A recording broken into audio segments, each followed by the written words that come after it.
สวัสดีจ้าพี่น้องยามมื้อแลงแล้วเด้อไผได้หยังกินเนาะจ้ามื้อนี้ฉันก็สิต้มกระดูกหมูใส่กะหล่ำดอกแลงมาไผได้กินหยังกินเนาะกินแบบง่ายๆกินแบบบ้านๆของเฮาสดน้ำร้อนๆเนาะพี่น้องช่วงนี้ก็อากาศเริ่มเข้าหน้าร้อนแล้วเนาะแต่ก็อยากสดร้อนๆคือเก่า เครื่องก็บ่มีอิหยังหลายดอกพี่น้องก็มีกระดูกหมูกระดูกเล้งนี่ล่ะเฮาก็ใส่ลงไปน้ำเดือดแล้วน่ะเนาะดอกกะหล่ำก็มีแต่ดอกใหญ่ๆแบบนี้เฮาก็มาหั่นเลยเด้อแต่ว่ารอบนี้ก็สิแบบว่าคิดว่าบ่เปื่อยแต่ก็เปื่อยคือเก่าน้ำตาลก็สิใส่แบบน้ำตาลบักพร้าวเด้อที่เห็นมันจะหอมๆนัวๆบ่หวานแรงก็เติมเครื่องเติมหยังลงไปได้เลยจ้า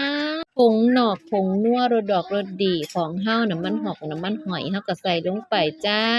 จะบ่หั่นเป็นชิ้นน้อยเด้อค่ะจะเฮ็ดตามที่แบบว่าของเพิ่นอยู่เลยเป็นดอกๆปิดฝาไว้บัดนี้ก็เปิดออกก็เดือดบักคักเลยจ้าแล้วก็ซิมเบิงเรียบร้อยเลยอาหารนี่ถือถ้วยมาเด้อพี่น้องผู้ใดอยู่ไกล